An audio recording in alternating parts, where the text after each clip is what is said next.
किसने आवाज? अख्तर ईमान साहब ने आवाज को बुलंद किया है। हाँ। और चाहे कहिए तो खींच करके लाया है। हाँ। चाहे मेरा पार्टी से हो, किसी भी पार्टी से हो, जो अच्छा इसमें सियासत से उठ के कहीं ना कहीं सियासत से उठ के इस मुद्दे को देखना पड़ेगा, जब जाके सीमांचल के लिए विकास हो पाएगा। इंसानियत के दायरे में सोचना पड़ेगा, सियासत से उठ करके इसके लिए काम करना पड़ेगा।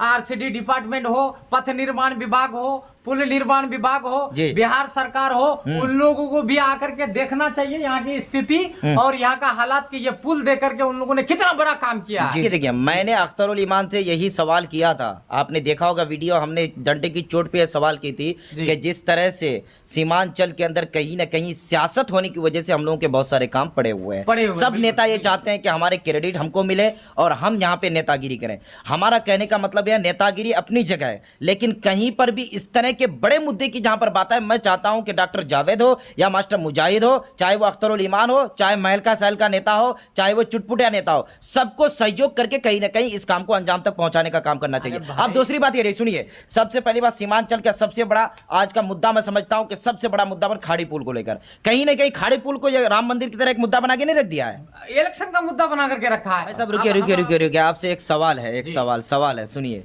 जिस तरह से अख्तरुल ईमान ने अभी कुछ दिन पहले उन्होंने एक बयान दिया है, जिस बयान के अंदर उन्होंने ये बात कही कि 207 करोड़ 75 लाख की बजट में महानंदा के अंदर ब्रिज बनने जा रही है, जिसका सारा चीज़ प्रोसेस पूरा हो चुका है और कुछ ही दिनों में काम चालू होगा। लेकिन उसके बाद से लगातार सोशल मीडिया में डॉक्टर जावेद के समर्थक हो या मास्टर मुजाहिद के समर्थक हो, लगातार इसको लेकर आवाज़ ये उठा रहे हैं कि फलाना ने पास किया, इसने पास किया, उसने पास किया, उसको क्रेडिट जा रहा है। इसको लेकर आप क्या कहेंगे?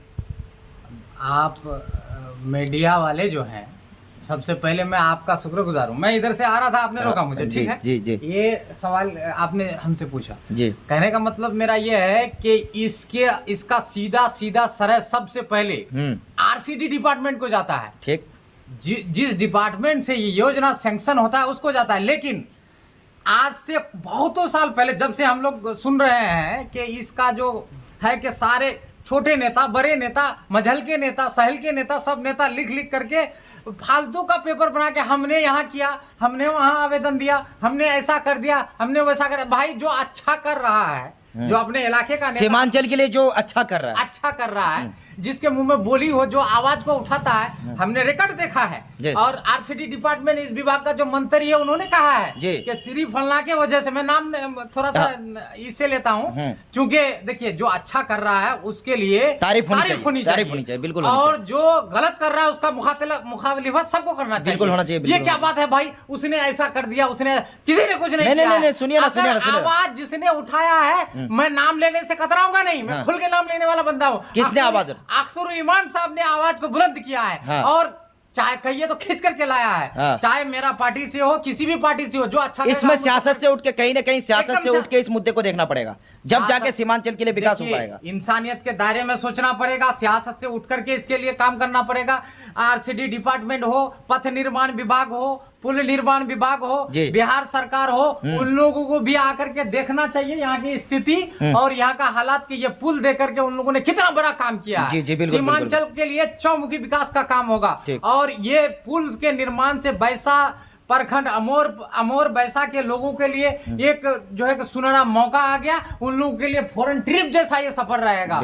और यहाँ पर सीमांचल से सटा हुआ एक कान की मंडी भी लगती है, जो बहादुरगंज, ठाकुरगंज और अमोर, बैसा, बैसी सारे इलाके के लोग आते हैं। छोटे बड़े किसान आकर के अपने सब्जी का जो है कि यहाँ पर सुबह। देखिए, मैंने अख्तरुल ईमान से यही सवाल किया था, आपने देखा होगा वीडियो, हमने डंडे की चोट पे सवाल की थी कि जिस तरह से सीमांचल के अंदर कहीं ना कहीं सियासत होने की वजह से हम लोगों के बहुत सारे काम पड़े हुए हैं। सब नेता ये चाहते हैं कि हमारे क्रेडिट हमको मिले और हम यहाँ पे नेतागिरी करें। हमारा कहने का मतलब है नेतागिरी अपनी जगह है, लेकिन कहीं पर भी इस तरह के बड़े मुद्दे की जहां पर बात है, मैं चाहता हूं कि डॉक्टर जावेद हो या मास्टर मुजाहिद हो, चाहे वो अख्तरुल ईमान हो, चाहे महलका सहल का नेता हो, चाहे वो चुटपुटिया नेता हो, सबको सहयोग करके कहीं ना कहीं इस काम को अंजाम तक पहुंचाने का काम करना चाहिए। अब दूसरी बात ये रही, सुनिए, सबसे पहली बात, सीमांचल का सबसे बड़ा आज का मुद्दा मैं समझता हूं कि सबसे बड़ा मुद्दा पर खाड़ी पुल को लेकर कहीं ना कहीं खाड़ी पुल को राम मंदिर की तरह एक मुद्दा बना के नहीं रख दिया है, इलेक्शन का मुद्दा बना करके रखा है। अब हम आपको खोल के कहना चाहते हैं, देखिए,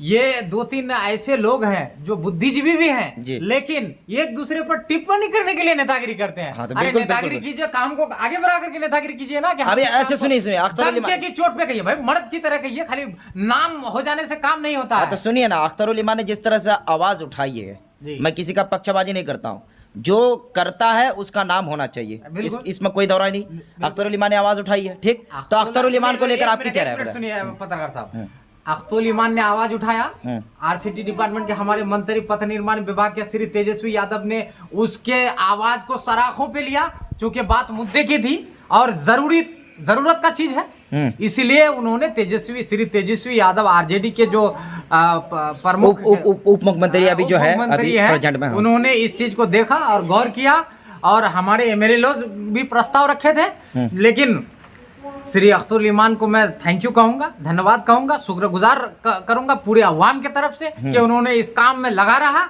अपनी आंखों की नींद और दिल का चैन सारा चीज उन्होंने लगा दिया। उन्होंने कभी ये नहीं देखा कि ये यहाँ पर होगा कि संभव है कि नहीं है, लेकिन असंभव को भी उन्होंने संभव किया। मैं आरसीटी डिपार्टमेंट से भी गुजारिश करूंगा कि जितनी जल्दी हो सके इस काम को शुरू किया जाए, ताकि यहाँ लाखों लोगों की भलाई हो सके, लाखों लोग अपने इससे जुड़ सके, कारोबार से जुड़ सके।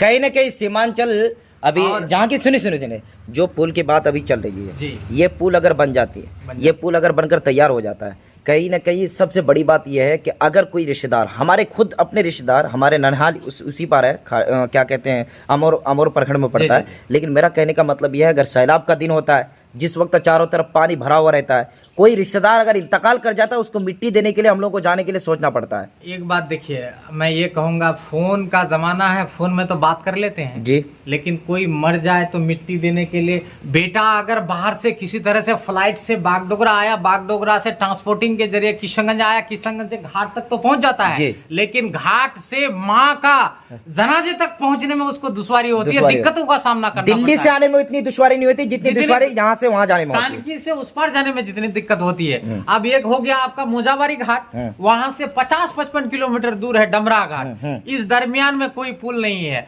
आज के युग में जो ये सुन रहे हैं, और पेपर में भी मैं देखा हूं कि 207 करोड़ 75 लाख की लागत से कानकी अभयपुर ब्रिज निर्माण के लिए हरी झंडी मिल गया है सरकार के जानिब से। तो ये बहुत बड़ा काम है इस इलाके के लिए, सुरजापुरी इलाके के लिए, और खास करके सीमांचल का विकास के लिए ये बहुत बड़ा काम है। यूं समझिए सोने पे सुहागा है, और जो है कि जो भी लोग इसमें लगे हुए हैं उनका शुक्रगुजार हूं, इसमें कोई नेतागिरी नहीं होनी चाहिए। अच्छा, और नेताओं से, अख्तर उल इमान ने जिस तरह से आवाज उठाई, और नेताओं से आप क्या कहेंगे बताइए? मास्टर मुजाहिद साहब से क्या कहेंगे, बाकी डॉक्टर जावेद साहब से क्या कहेंगे? हमारे सुरजापुरी में यह कहावत है कि जबरदस्ती हल्दी लगे बावर्ची। कुछ लोग हल्दी लगा करके बावर्ची बनना चाहता है। जी जी, जो काम कर रहा है उसका पीठ थपथपाइए। यही मैं कहना चाह रहा हूँ कि जो कर रहा है उसकी तारीफ हो, और अगर आपको जैसा वो किया, हम भी कोई काम का हिस्सा ले और हम लोगों के सामने अपने दिल की जगह ना के टिप्पणी करके उस काम को हम लोग बर्बाद करने के पीछे क्या करेंगे? खाली पेपर में लिखेंगे और कहेंगे ये मैंने कर दिया, वो मैंने करता कुछ नहीं है, करता कुछ नहीं। देखिए जो बादल गरजता है वो बरसता नहीं है। तो हम भी पूरे अवाम से कहेंगे कि इन अफवाहों से आप लोग ध्यान न दें। आप जो काम कर रहा है उनका पीठ थपथपाए, उनका तारीफ करें, और यकीनन ये काबिले तारीफ काम है इलाके के लिए, ये यकीनन, क्योंकि सदियों से सुन रहे हैं कि यहाँ पर ब्रिज बनना है, बचपन से सुन रहे हैं, लेकिन आज जाकर के ये सपना साकार होने जा रहा है। तो कुछ मजल के सजल के नेता लोग इसमें बाधित करने की कोशिश कर रहे हैं और रोकने की कोशिश कर रहे हैं। मैं उन लोगों से गुजारिश आप नेताओं से क्या गुजारिश करेंगे? लास्ट में आप बोल दीजिए क्या। लास्ट में ये गुजारिश करूंगा कि देखिए दोस्तों, देखिए बड़े बड़े नेता लोगों, आप लोगों से गुजारिश है कि इलाके में अगर भलाई हो रहा है, भलाई होने दें, और न कि सियासत करे, इसमें आकर सियासत न करे, कदम से कदम आगे बढ़ाए। जो जैसा करेगा वो वैसा बोएगा, और हकीकत छुप नहीं सकती बनावट के वसूलों से, कि खुशबू आ नहीं सकती कागज के फूलों से। जो रियलिटी है क्या है उसको इसका सड़े जाता है, यकीनन जाता है, 100% जाता है।